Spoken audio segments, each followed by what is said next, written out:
What's good, y'all? Anderson Emerald here to talk about the 100-200 double at the Tokyo World Championships and if certain athletes are going to be able to challenge Noah Lyles, Letsile Tebogo, as well as Kenny Bednarek, who are essentially the core top three when talking about the 200 meters, even though they're going to be doing the double in Tokyo. Now, where did this conversation come from? Bryan Levell from Jamaica is seen as probably the strongest contender to potentially break up that top three core group. Bryan Levell has run 9.82 seconds in the 100 and 19.69 seconds in the 200.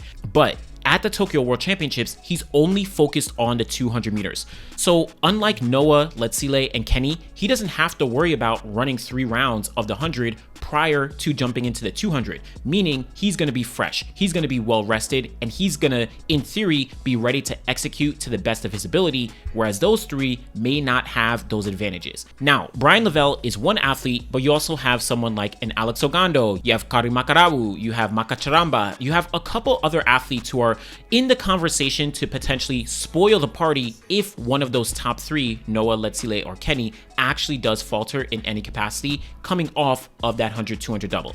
Now, just to set the stage on why I think most people can agree that Noah, Letsile, Kenny, in whatever order you want, are probably these core top three that someone is going to have to get past. Just on a basic level of the medals that we've seen in the 200 over this current generation from about 2021 to present, in Tokyo 2001, Andre DeGrasse got the gold, Kenny B silver, Noah Lyles bronze. 2022, we saw Noah Lyles, Kenny B, and then Ariane Knighton.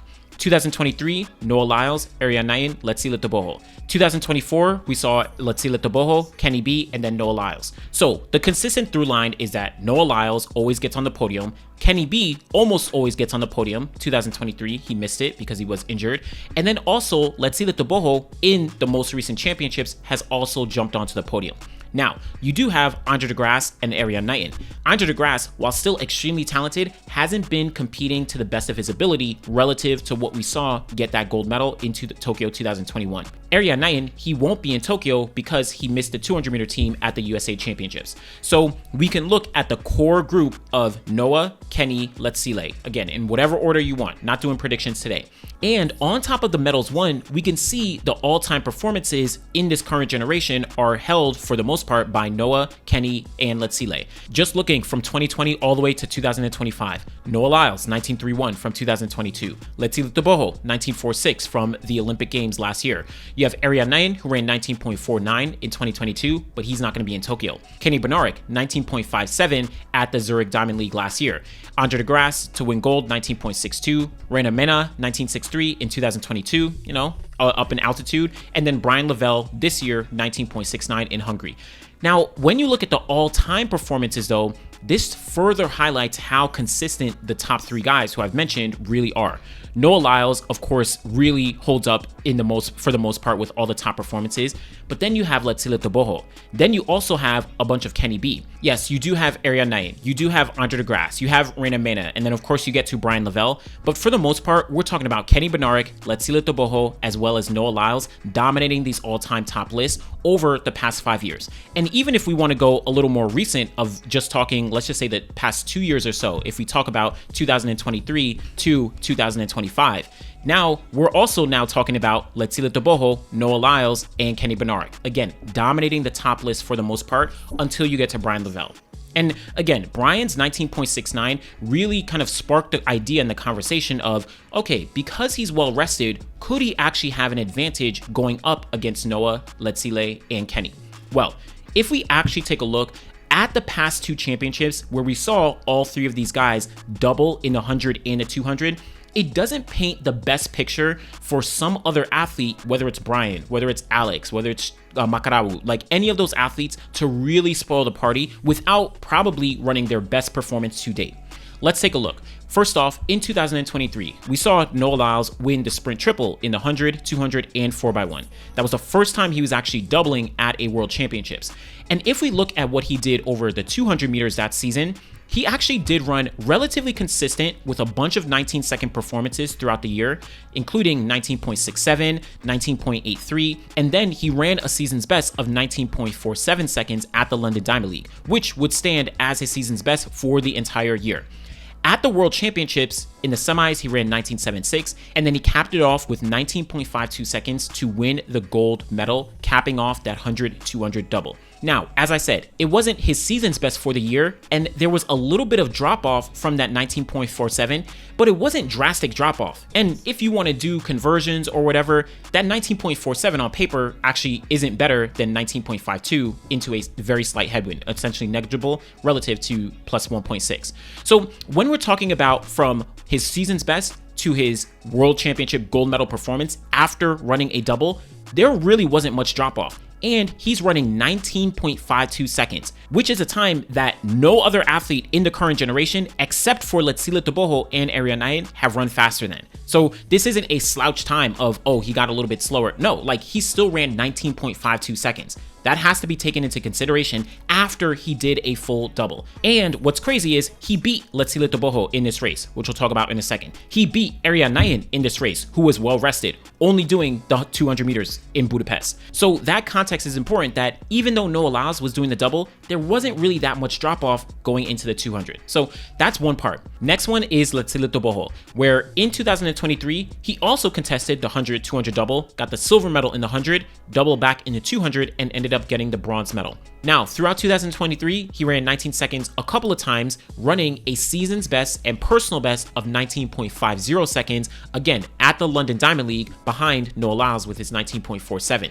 When we got to the World Championships, after he got that 100-meter silver, he went on to run 19.81 seconds for bronze in the 200 meters. Now, relative to Noah Lyles, this was definitely a much bigger drop-off. We're talking about 0.3 of a second from his season's best of 19.50 all the way down to 19.81 seconds. But also some context, he did pick up a slight hamstring injury leading into the 200, so there's some context there, but that's not an excuse in any capacity, but just an understanding as to why he did slow down a little bit in this 200. He also did lose to Arianayan, who was well rested, so you can use that argument against Letsile in 2023, but he did beat out Kenny Bednarek. He did beat out Andre de Grasse. He beat out some guys who are capable of running much faster than 19.8 and who were also very well rested. Neither of them did the 100 in the Budapest World Champs, but Letsile was still able to beat them out. And he beat out Alex Ogando as well as any other athlete through the 200-meter rounds who might have been capable of pushing the pace, running that fast, or being a contender to kind of spoil the party in Budapest. Similar with Zharnel Hughes. He ran the 100-200 double and he ended up finishing 4th place in the 200. Once again, beating out guys like Kenny B, Andre de Grasse, who were well rested, having not run the 100. So just want to provide that context on Budapest, but also 2024 in Paris, we saw Noah, Letsile, and Kenny B all do the double, and similar situation occurred where it wasn't so easy for anyone to just kind of take their spot from the podium. Let's start with Letsile in 2024, since he, of course, won the gold medal. All throughout the year, he was running a ton of sub-20 performances, including 19.71, 19.87. He was very consistent through the year, and he capped things off with a gold medal at the Paris Olympics, running 19.46 seconds, a personal best world-leading performance. No other athlete throughout the year was able to run that fast. Once again, this came after a double, the 100-200 double, where in the 100, he ran a personal best of 9.86 seconds. So he was able to run extremely fast there, double back in the 200, and win gold and run an even faster time as well. So want to give that context that, yes, the double really didn't affect Letsile, especially considering this was after his second double, him still being a very young athlete, having developed that experience, learning how to approach the rounds. That's something that likely came into play when he approached the Paris Olympic Games. Now, in silver medal position, you had Kenny Bednarek.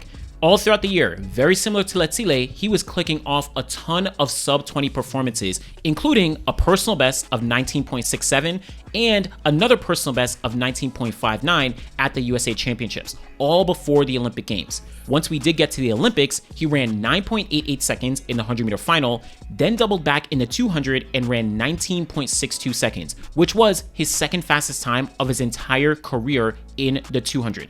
So, similar to Noah Lyles in 2023, we saw marginal drop-off between his personal best and season's best of 19.59 over to his Olympic final performance of 19.62 seconds. And more context is after the Olympics, he ran even faster. He ran 19.57 seconds. So if we're looking for some drastic drop off from him doing a double, I don't think we really saw it. Still running 19.62 seconds, which is a performance that, again, very few athletes in history have been able to surpass, let alone the current generation of athletes as well. Now, last one is Noah Lyles. In 2024, Noah Lyles, very similar, running 19 seconds frequently prior to the Olympic Games, including a season's best of 19.53 seconds at the US Olympic trials. Once we did get to the Olympics, he ran 19.70 seconds for the bronze medal. Now, this was a relatively bigger drop off. We saw just about 0.2 of a second slower than his season's best from that year, but just the context that he did have COVID prior to actually running this 200-meter final. Now, I'm not saying that to say, oh, he would have won the gold medal or he would have run 19.2. No, I'm not saying any of that. Just want to point out why he actually did run slightly slower. Similar to Letsile Tebogo in 2023, where he dealt with a hamstring injury and he ended up running 19.8. That doesn't mean he would have won the gold medal, but there is some reason as to why he ran a little bit slower. But even with this 19.7 by Noah Lyles, this was literally faster than every single other athlete that year, except Letsile Tebogo and Kenny Bednarek. And the only other active athletes who could have challenged him to run this time were Ariane Nayen and Andre de Grasse. And they would have had to run drastic season's best, to be able to get down behind what Noah Lyles did in this final. And speaking of them, you had Andre de Grasse, Ariane Nayen, you had Alex Ogando, you had all these athletes who were well rested, but were still unable to actually take down Noah Lyles, who dealt with COVID, Kenny Bednarek, who had a little bit of drop off, or Letsile Tebogo, who of course went on to get the Olympic gold medal in a personal best time. And also very notable is that both Noah and Kenny did successful doubles at the USA Championships. And I'm not talking about 2 rounds or something like that. I'm talking about 3 rounds of the 100, where Noah ran 9.83 seconds, Kenny ran 9.87 seconds, and then 3 rounds of the 200 where Noah ran 19.53 and Kenny ran 19.59. These are not easy things to do, but when we're talking about, again, these 3 athletes, they're able to execute these doubles on a very, very high level and really not see much drop off when we do get to that 200-meter final.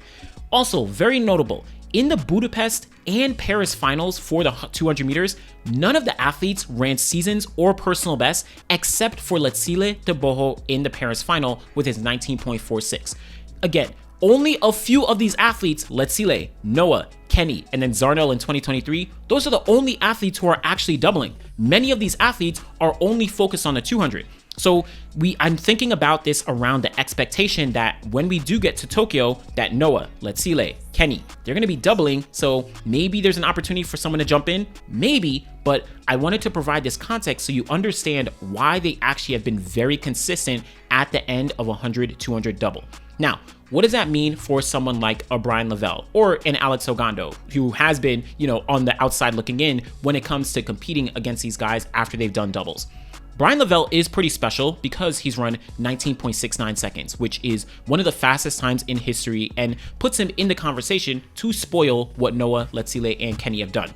Now, it's still going to have to be a big step up for him because even last year at the Paris Olympic Games, Noah Lyles, running with COVID, ran 19.70 seconds. Assuming something like that holds, Bryan Levell will have to not only replicate what he's done in terms of personal best, but arguably go slightly faster. Yes, 19.7 is slower than 19.69, but Noah Lyles this year has already run 19.63. Kenny Bednarek this year has already run 19.67. Majority of people can assume after Letsile having already run 19.76 that he's going to go faster and be ready at the World Championship final. So it's not going to be a walk in the park for someone like Bryan or Alex Ogando or Karim Makarabu. It's not going to be a walk in the park for any of them to actually surpass these top 3, though it is very possible. I do think someone like Bryan Levell is pretty special. I do think that he is capable of going much faster. I do think he is capable of executing and peaking at the very right time. But I do want to make sure we understand that, Kenny, Letsile, Noah, those 3, after already running 100 meters and going into the 200, they're essentially operating as if they were fresh for the 200 like other athletes, where over the past couple years, they've been able to take down athletes in the 200 who didn't have to deal with 100-meter rounds before, who were completely fresh entering the 200-meter rounds. That's something that takes a special athlete to execute on, and these are 3 special athletes. Again, let me be very, very clear. It's very possible that someone does spoil the party, And I haven't done my predictions yet, so I may have, some interesting picks, but I do want to make sure we set expectations based on what we've seen them do in previous years. So this is probably a little bit longer than I expected, but just wanted to set the stage on that. We still have the Zurich Diamond League, which I'll talk about tomorrow, and then of course on Wednesday and Thursday, and we'll have the World Championships coming up in just about 3 weeks time. So let me know what you think. Do you think that someone is going to be able to spoil the quote-unquote top 3 party of Letsile, Noah, and Kenny? Or do you think that those 3 are going to remain solid and it'll take one of them really having a big drop off for someone to get on the podium? Let me know what you think. Be sure to like the video, subscribe to the channel. Truly appreciate y'all. Thanks for watching.